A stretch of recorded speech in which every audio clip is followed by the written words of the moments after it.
नमस्कार। आज हम एनसीईआरटी से प्रकाशित कक्षा 9वीं की हिंदी की नई पाठ्य पुस्तक गंगा के गद्य भाग के पाठ 1 दो बैलों की कथा, जिसे लिखा है मुंशी प्रेमचंद ने, इसके प्रश्नोत्तर पर चर्चा करेंगे। बच्चों, नई पाठ्य पुस्तक में जो प्रश्न अभ्यास है वह कई विभागों में बंटा हुआ है, जिसमें से पहला है रचना से संवाद, दूसरा है विधा से संवाद, तीसरा है विषयों से संवाद, चौथा है सृजन, पांचवा है भाषा से संवाद, छठा है गतिविधियां और सातवां है खोजबीन। इस वीडियो में हम प्रश्न अभ्यास के पहले विभाग रचना से संवाद के बारे में चर्चा करेंगे और इसका पहला विभाग है मेरे उत्तर मेरे तर्क। निर्देश दिया है कि निम्नलिखित प्रश्नों के सटीक उत्तर चुनिए और यह भी बताइए कि आपको ये उत्तर उपयुक्त क्यों लगते हैं। पहला प्रश्न दिया है, कहानी में हीरा और मोती का आपसी संबंध किस गुण को मुख्य रूप से दर्शाता है। विकल्प दिया है प्रतिस्पर्धा और प्रतिद्वंदिता को, दूसरा विकल्प है एकता और सहयोग को, तीसरा विकल्प है गर्व और दंभ को, तथा चौथा विकल्प है विद्रोह और क्रोध को।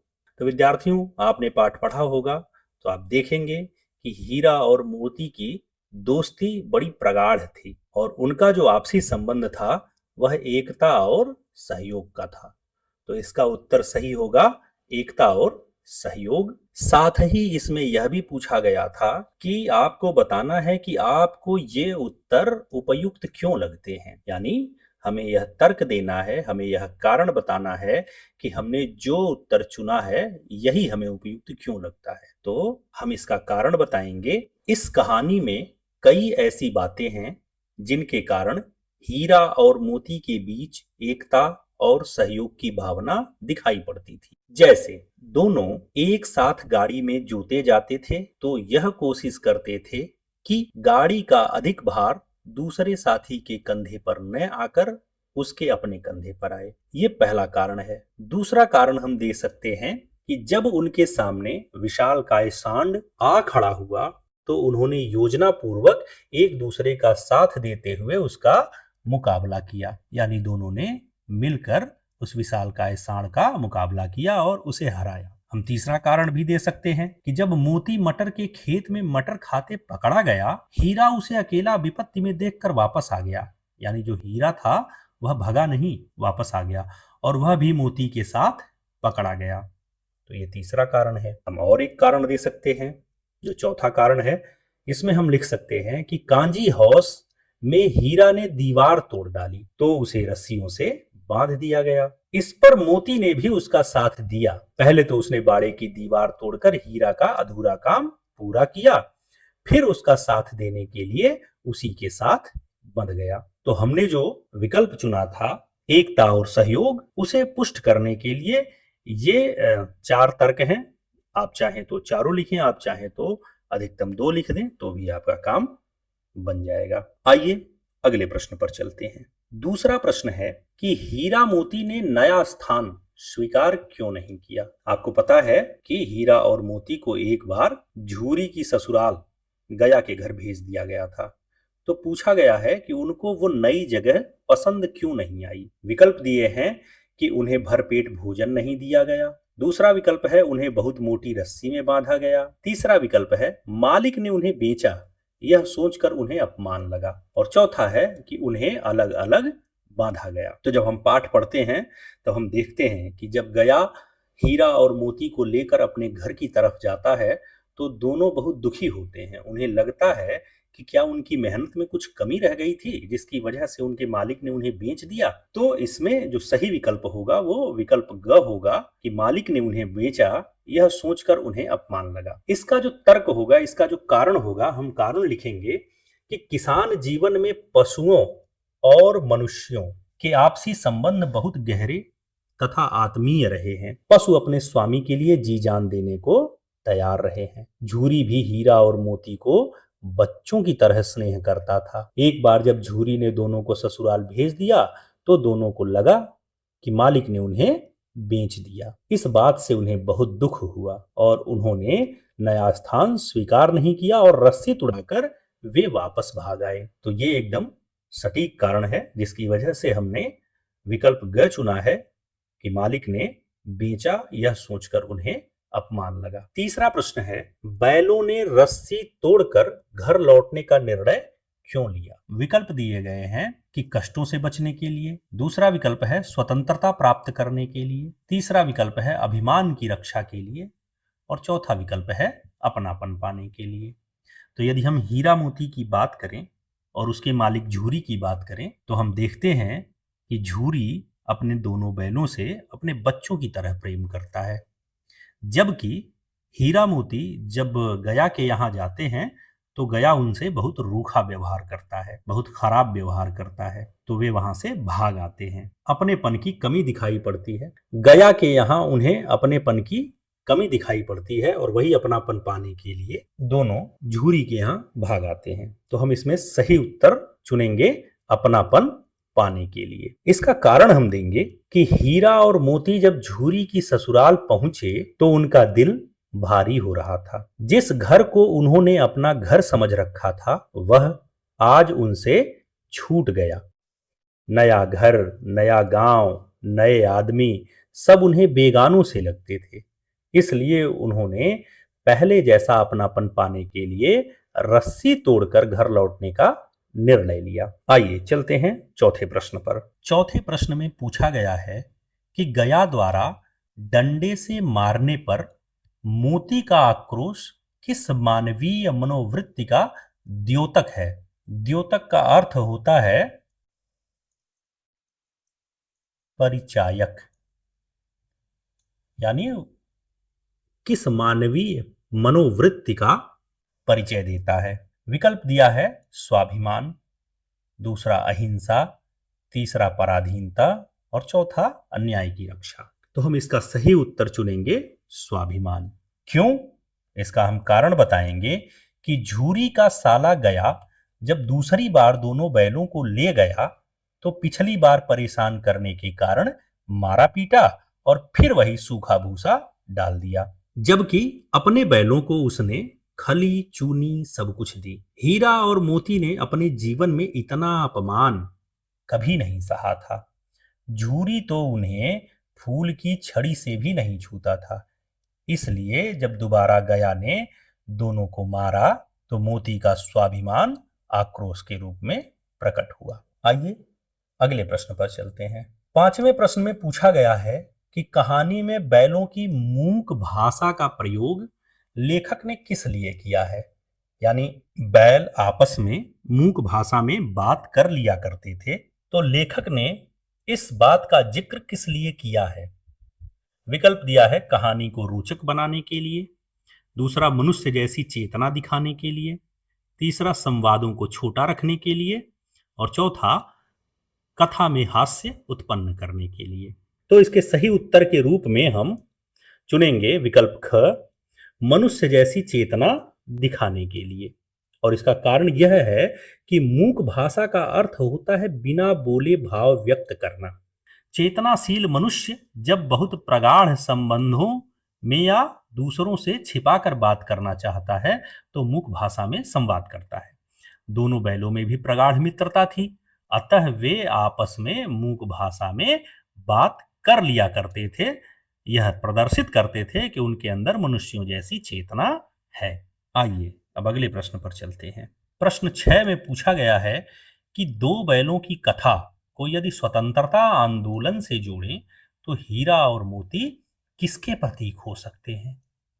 यानी यदि इस कहानी को हम स्वतंत्रता आंदोलन के साथ जोड़ें तो जो ये हीरा मोती हैं यह किसका प्रतिनिधित्व करते हैं? विकल्प दिया है भारत पर अंग्रेजों के क्रूर और अन्यायपूर्ण शासन के, दूसरा विकल्प है स्वतंत्रता संग्राम में पशुओं के योगदान के, तीसरा विकल्प है सत्याग्रह और अहिंसा के आंदोलन के और चौथा है स्वतंत्रता प्राप्ति के लिए भारतीय जनता के संघर्ष के। तो इसका जो सही उत्तर हो सकता है वह है कि स्वतंत्रता के लिए भारतीय जनता के संघर्ष के। इसका कारण हम देंगे कि दो बैलों की कथा का मुख्य संदेश स्वतंत्रता की भावना का विकास करना था।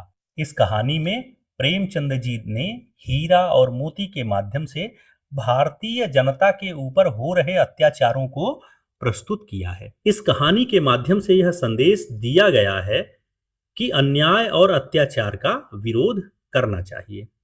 कहानी में हीरा और मोती ने भी आम जनता की तरह अपने ऊपर हो रहे अत्याचार और अन्याय का प्रतिकार किया और स्वतंत्रता प्राप्त की। अतः हम कह सकते हैं कि हीरा और मोती स्वतंत्रता प्राप्ति के लिए भारतीय जनता के संघर्ष के प्रतीक हो सकते हैं। तो रचना से संवाद के अंतर्गत ये पहला हिस्सा था जिसका नाम था मेरे उत्तर मेरे तर्क। इसी के अंतर्गत अब हम दूसरे विभाग में चलते हैं जिसका नाम है मेरी समझ मेरे विचार।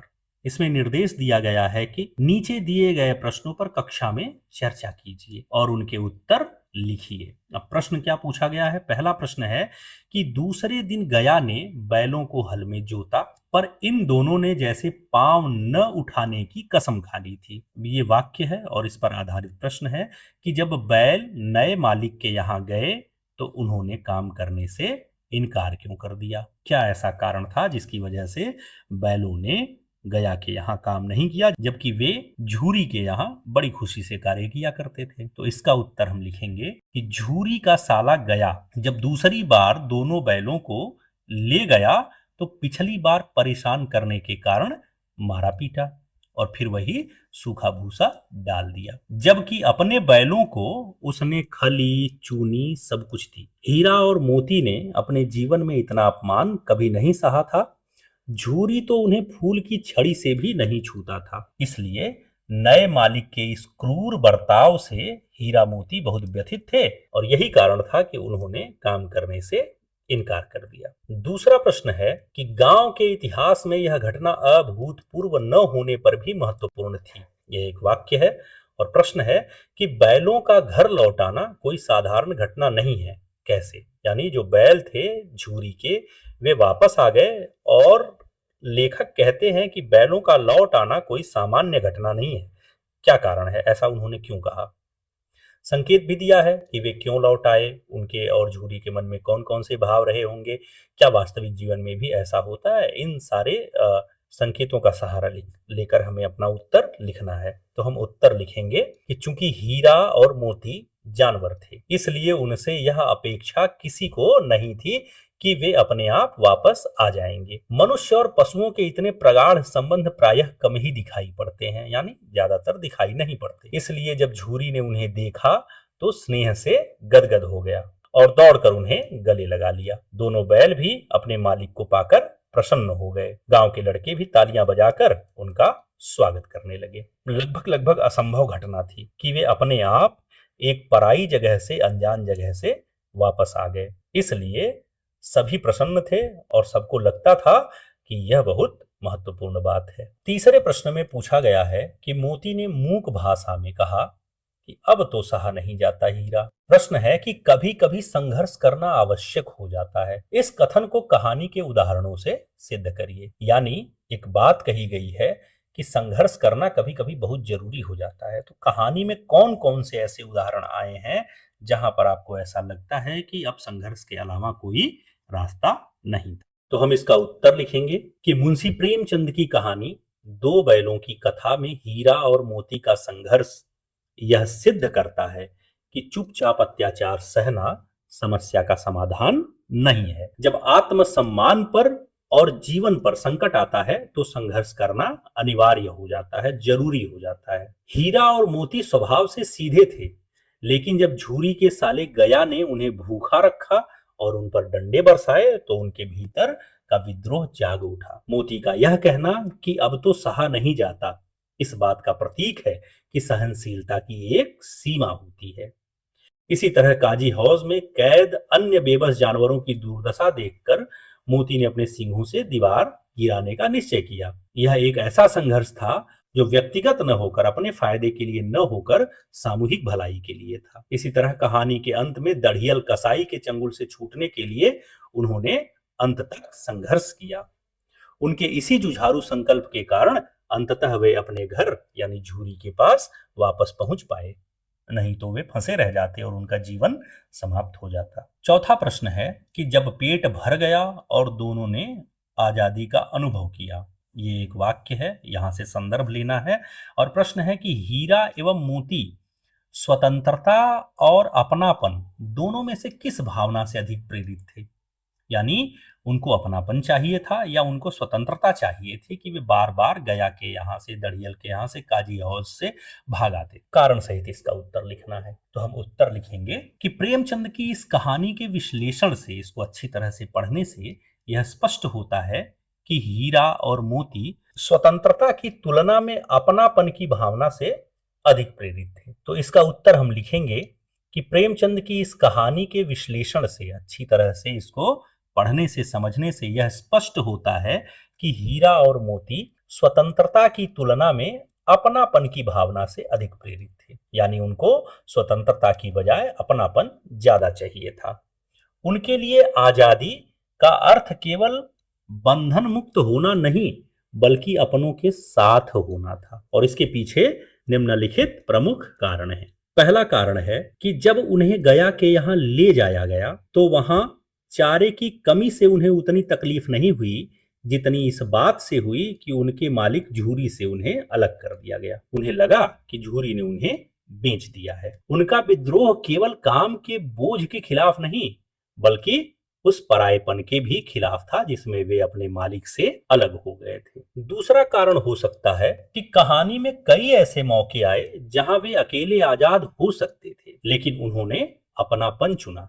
जैसे काजी हौज की घटना के बाद जब दीवार टूट गई तो हीरा की रस्सी नहीं खुली। मोती अकेले भाग सकता था और स्वतंत्रता पा सकता था, लेकिन उसने हीरा का साथ नहीं छोड़ा और उसके साथ रहने के लिए अपनी आजादी को दांव पर लगा दिया और कैद में ही रहा। तीसरा कारण हम बता सकते हैं कि गया के घर में जब एक छोटी बच्ची उन्हें चुपके से रोटी खिलाती थी तो उस अपनेपन के एहसास ने उनकी सारी थकान और अपमान को भुला दिया। वे उस घर से भागना चाहते थे, लेकिन उस बच्ची के प्रति संवेदना के कारण अक्सर रुक जाते थे। यहाँ पर भी भूख और स्वतंत्रता से बड़ा स्थान उस निस्वार्थ प्रेम, जिसे हम अपनापन कह सकते हैं, उसका था। इन सब संघर्षों के बाद वे किसी जंगल या किसी नई जगह पर स्वतंत्र रहने के बजाय वापस झूरी की चरनी यानी उसके खूंटे पर पहुंचे।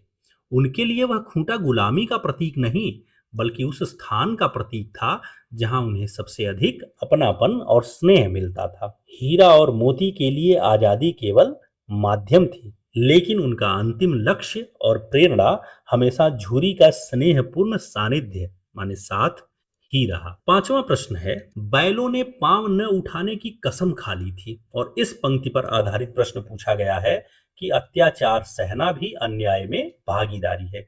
क्या आप इस कथन से सहमत हैं? अपने उत्तर के कारण भी बताइए। तो हम इसका उत्तर देंगे, जी हाँ, मैं इस बात से पूर्णतः सहमत हूं कि अत्याचार सहना भी अन्याय में भागीदारी है। उनका पांव न उठाना यह दर्शाता है कि वे अन्यायी के सामने घुटने नहीं टेकना चाहते थे। बैलों के इस असहयोग ने गया को इतना क्रोधित किया कि वह उनके साथ और अधिक क्रूरता करने लगा, या उसने बैलों के साथ अधिक क्रूरता की। बैलों ने गया के लिए काम करने से इनकार करके यह संदेश दिया कि वे उसकी सत्ता को स्वीकार नहीं करते। बैलों का अड़ जाना ही उनके चरित्र की दृढ़ता को दिखाता है कि वे अन्याय की प्रक्रिया में सहायक नहीं बनेंगे।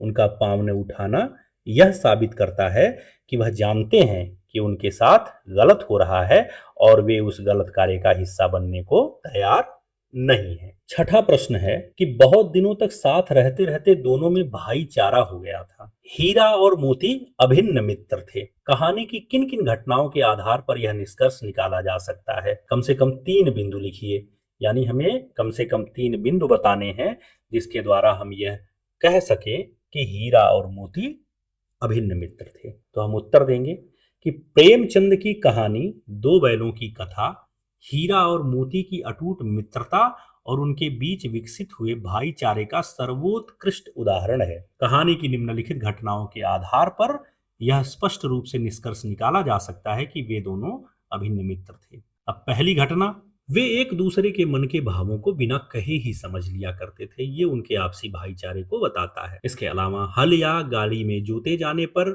हमेशा इस बात की कोशिश करते कि भार दूसरे के कंधे पर कम और अपने कंधे पर अधिक रहे। विपत्ति के समय भी उनकी एकजुटता अटूट रही। चाहे सांड को मिलकर हराना हो या मटर के खेत में हीरा के पकड़े जाने पर मोती का स्वेच्छा से साथ फंसना। विशेषकर काजी हाउस में मोती ने भागने का अवसर होने के बावजूद अकेले हीरा को छोड़ना स्वीकार नहीं किया। यह त्याग और निष्ठा सिद्ध करती है कि वे दो शरीर और एक प्राण थे। सातवें प्रश्न में पूछा गया है कि उसी समय मालकिन ने आकर दोनों के माथे चूम लिए। आखिरी पंक्ति कहानी की। कहानी में मालकिन और छोटी लड़की दोनों के व्यवहार की तुलना कीजिए। छोटी लड़की गया के घर है और मालकिन झूरी की पत्नी है, और यहाँ प्रश्न किया गया है कि दोनों के व्यवहार की तुलना करनी है कि दोनों का व्यवहार बैलों के प्रति कैसा था और क्यों था। तो हम इसका उत्तर लिखेंगे कि मुंशी प्रेमचंद की कहानी दो बैलों की कथा में मालकिन और छोटी लड़की के व्यवहार के दो अलग अलग छोर देखने को मिलते हैं। प्रारंभ में मालकिन का व्यवहार कठोर और संकीर्ण था। जब उन्हें बुरा लगा कि उनके घर से दोनों बैल वापस भाग आए, उन्होंने बैलों के गया के घर से भागने को नमक हराम मानकर उन्हें सूखा भूसा खिलाया। इसके विपरीत छोटी लड़की का व्यवहार सहज करुणा और अपनत्व से भरा था, जो अपनी मां को खोने के दुख के कारण बैलों की बेबसी को समझती थी और उन्हें चोरी छिपे रोटियां खिलाकर उनकी रस्सियां खोल देती थी। हालांकि कहानी के अंत में जब मालकिन ने दोनों बैलों के माथे चूमे तो यह उनके हृदय परिवर्तन और बैलों के प्रति छिपे वात्सल्य को दर्शाता है। जहां छोटी लड़की का प्रेम निरंतर और निस्वार्थ था, वहीं मालकिन का प्रेम अंततः बैलों के अटूट साहस और घर के प्रति उनकी वफादारी को देखकर प्रकट हुआ। तो ये थे मेरे समझ मेरे विचार विभाग के प्रश्नोत्तर। आइए अब अगले विभाग में चलते हैं, जिसका नाम है मेरी कल्पना मेरे अनुमान। इसमें पहला प्रश्न पूछा गया है कि उसने उनके माथे सहलाए और बोली, खोले देती हूं, चुपके से भाग जाओ। यदि आप वह छोटी लड़की होते तो बैलों की मदद किस प्रकार करते। यानी जिस छोटी लड़की का जिक्र हुआ है जिसने बैलों की रस्सी खोली थी, यदि आप उसकी जगह पर होते तो आप बैलों की मदद किस प्रकार करते। तो हम उत्तर लिखेंगे कि यदि मैं उस कहानी में वह छोटी लड़की होती तो मैं बैलों की मदद कुछ ज्यादा और साहसी तरीके से करती।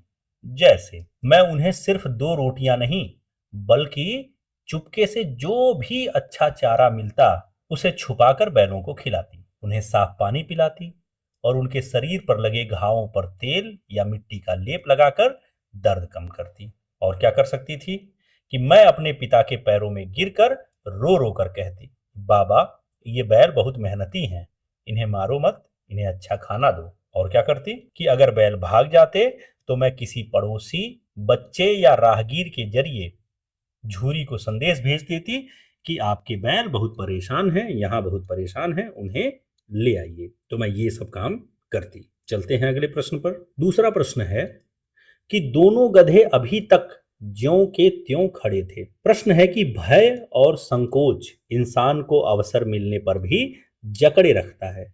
क्या आप इस कथन से सहमत हैं? इस वाक्य के संबंध में कहानी और अपने अनुभवों से उदाहरण लेते हुए अपने विचार लिखिए। प्रश्न में पूछा गया है कि भय और संकोच हमें जब मौका मिलता है तब भी हमारी टांग खींचते हैं और हमें आगे नहीं बढ़ने देते। क्या आप इस बात को मानते हैं?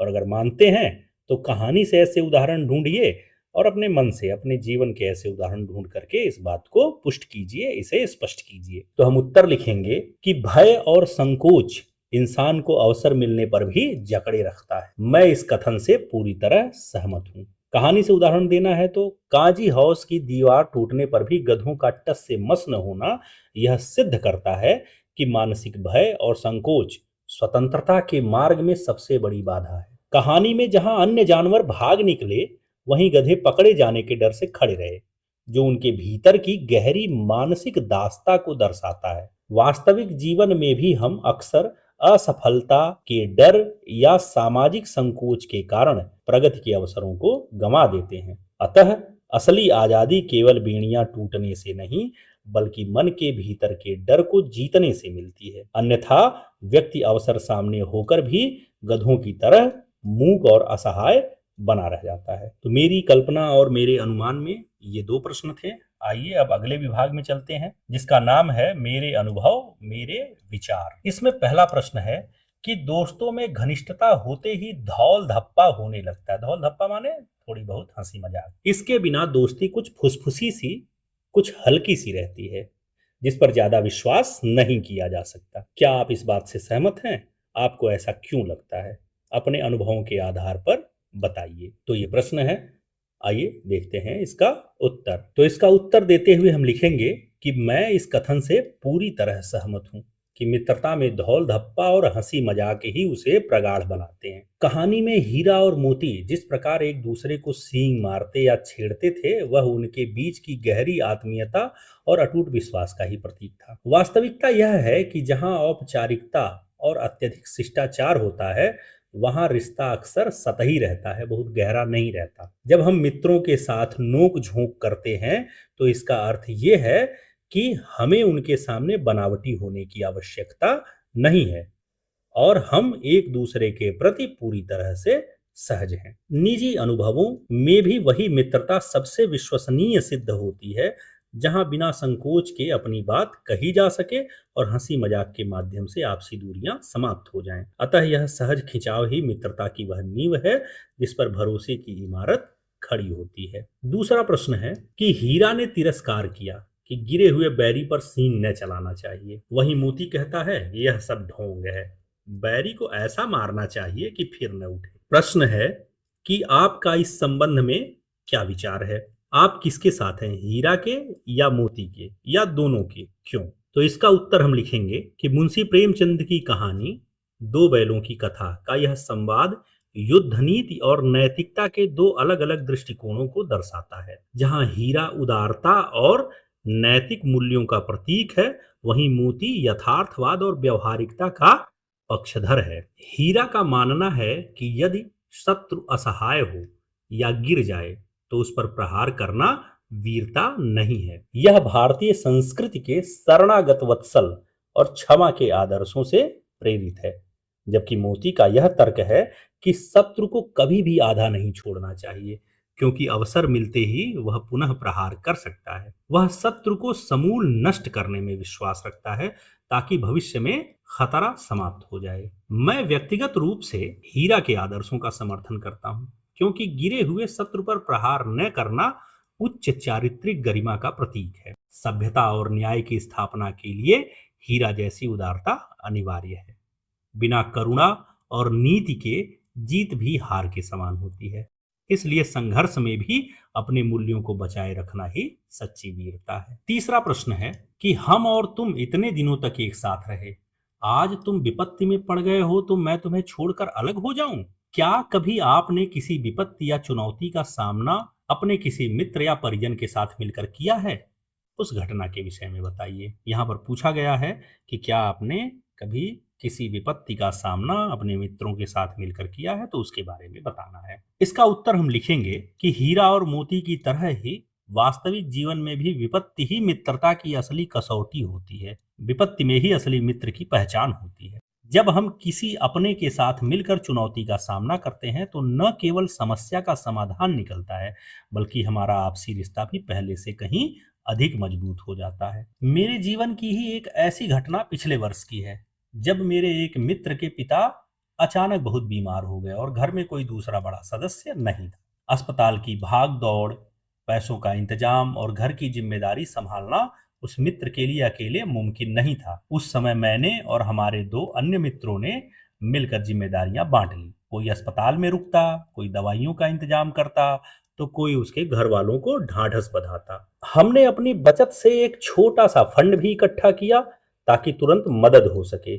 कुछ हफ्तों बाद जब उसके पिता स्वस्थ होकर घर लौटे तो हमें एहसास हुआ कि जो विपत्ति पहाड़ जैसी लग रही थी, वह साझे संघर्ष के सामने छोटी पड़ गई।